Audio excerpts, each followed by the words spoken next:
નમસ્કાર દોસ્તો, ધ એક એજ્યુકેશનમાં આપનું સ્વાગત છે. ગુજરાતી વ્યાકરણની આપણે શરૂઆત કરેલી હતી. એમાં આપણે અલંકાર જોતા હતા. આપણે શબ્દ અલંકાર જોઈ ચૂક્યા છે. હવે આપણે જોવાના છે અર્થાલંકાર.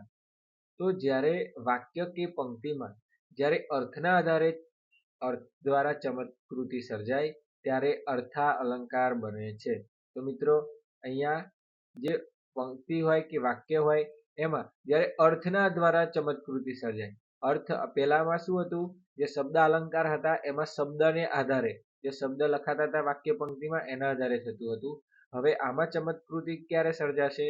તો જ્યારે વાક્ય કે પંક્તિમાં અર્થના આધારે ચમત્કૃતિ સર્જાય ત્યારે અર્થા અલંકાર બને છે. હવે એના પણ પ્રકાર છે. જેમ શબ્દ અલંકારના પ્રકાર હતા તેમ અર્થાલંકારના પણ પ્રકાર છે. તો ચાલો પ્રકાર જોઈ લઈએ. તો પ્રકારમાં ઉપમા અલંકાર, ઉત્પ્રેક્ષા અલંકાર, તમે આ બધા નામ તો સાંભળ્યા જ હશે. અનન્વય અલંકાર, વ્યાજસ્તુતિ, વ્યતિરેક, શ્લેષ, સજીવારોપણ અને રૂપક. આ અલંકાર બધા અર્થાલંકાર છે. આના બીજા પણ છે, પણ મુખ્ય આ છે. આમાંથી જ મોસ્ટ ઓફ દરેક પરીક્ષામાં પૂછાતું હોય છે. તો આપણે શરૂઆત કરીએ. આપણે ઉપમા અલંકારની આજે શરૂઆત કરીએ. તો જે ઉપમા અલંકાર છે મિત્રો, એ શીખતા પહેલા ઉપમેય અને ઉપમાન જાણવું જરૂરી છે. તો આ અલંકારમાં ઉપમેય એટલે શું?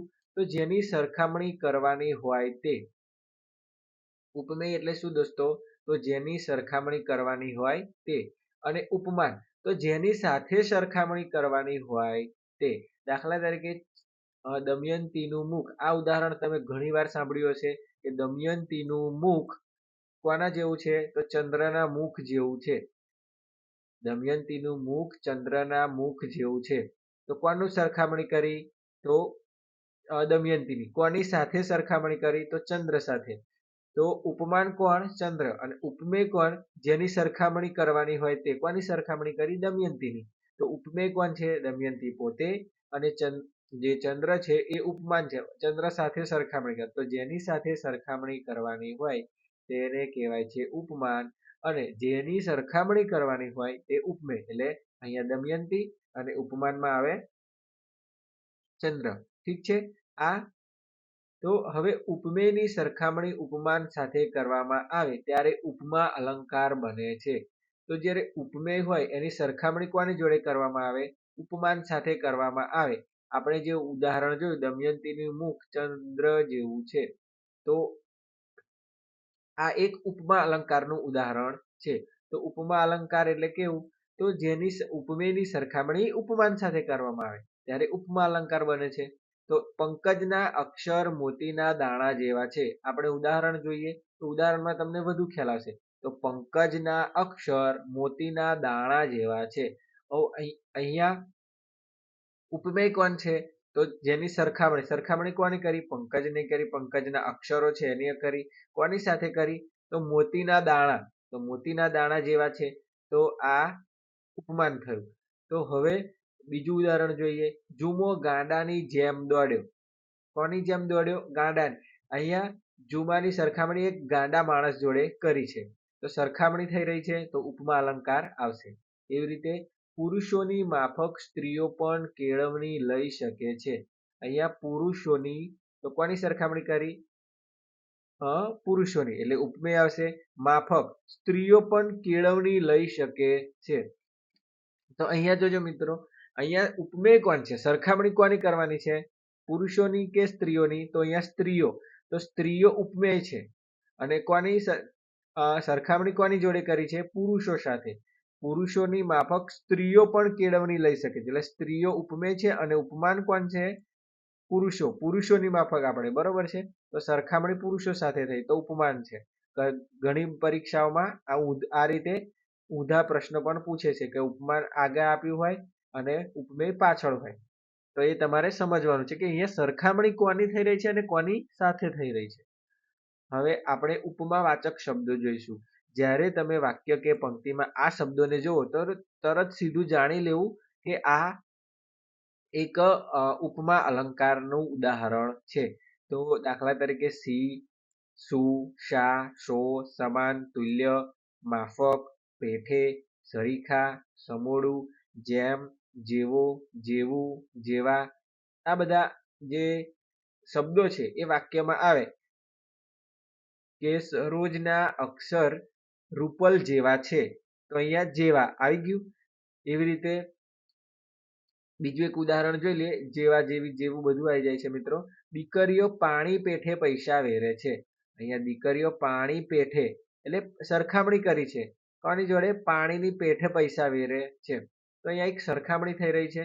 તો જ્યારે વાક્ય કે પંક્તિમાં તમે સી, શું, શા આ શબ્દો જુઓ ત્યારે તમારે સમજી જવું કે આ એક ઉપમા અલંકારનું ઉદાહરણ છે. હવે આપણે આગળ જોઈએ ઉત્પ્રેક્ષા અલંકાર. તો મિત્રો આપણે આ અલંકાર જે ભણી રહ્યા છે, ઉપમા, ઉત્પ્રેક્ષા, વ્યાજસ્તુતિ, શબ્દાલંકાર, અર્થાલંકાર, એ દરેકના આપણે પ્રશ્નો પણ જોવાના છે. જેવા અલંકાર પૂરા થશે તરત આપણે પ્રશ્નો કરીશું, પ્રશ્નોત્તરી રાખીશું, જેથી તમને સરળતા રહે. હવે ઉત્પ્રેક્ષા અલંકાર. તો ઉત્પ્રેક્ષા અલંકાર એટલે જ્યારે ઉપમેય જાણે ઉપમાન હોય તેવો તર્ક કે સંભાવના વ્યક્ત કરવામાં આવે ત્યારે ઉત્પ્રેક્ષા અલંકાર બને છે. ફરી એકવાર જોઈ લઈએ તો જે ઉપમેય હોય જાણે ઉપમાન હોય. ઉપમેય કોણ છે મિત્રો?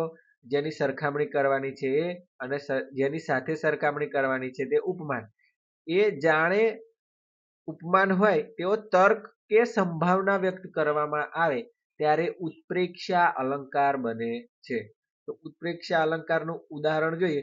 હૈયું જાણે હિમાલય. અહીંયા જાણે, હૈયું જાણે હિમાલય. તો ઉપમેય જાણે શું છે? એક ઉપમાન છે. ઉપમાન એટલે હિમાલય. તો અહીંયા ઉપમેય છે. હૈયું એ ઉપમેય છે અને હિમાલય એ ઉપમાન છે. તો હૈયું જાણે હિમાલય. વિરાટ જાણે ખુલ્લી હથેળી. તો આ વિરાટ જાણે ખુલ્લી હથેળી. એવી જ રીતે રખે મહેમાન આજે આવે. અહીંયા શું છે?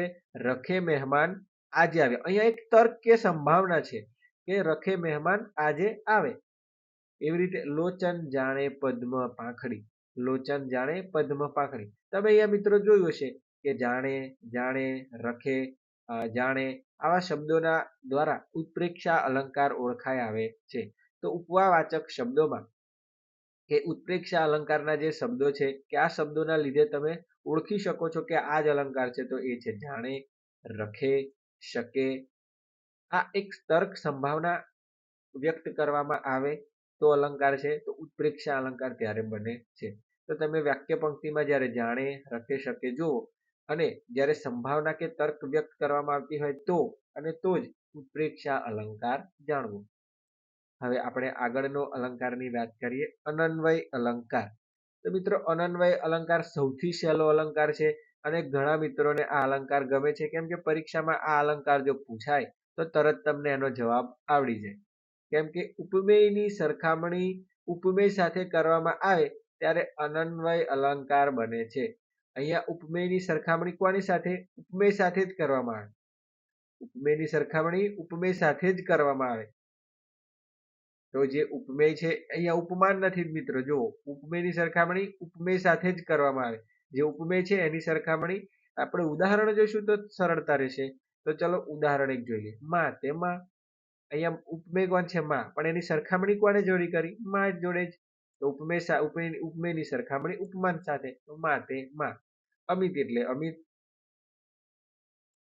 એવી જ રીતે ઉનાળો એ ઉનાળો. આકાશ આકાશ જેવું અને ધરતી ધરતી જેવી છે. તો અહીંયા જો મિત્રો, અહીંયા જેવું, જેવી આવ્યું, ઠીક છે, પણ અહીંયા ઉપમા અલંકાર બનતો નથી. કેમ કે ઉપમેય ને ઉપમેયની સરખામણી કોની સાથે કરી છે? ઉપમાન અહીંયા નથી. ઉપમેય આકાશ છે અને સરખામણી કોની? આકાશ જેવું જ કર્યું છે. મતલબ સરખામણી ઉપમેયની ઉપમેય સાથે જ કરી છે. એટલે શું આવશે? આકાશ આકાશ જેવું છે. એટલે ઉપમેયની સરખામણી ઉપમેય સાથે થઈ એટલે અનન્વય અલંકાર આવે. ધરતી ધરતી જેવી છે.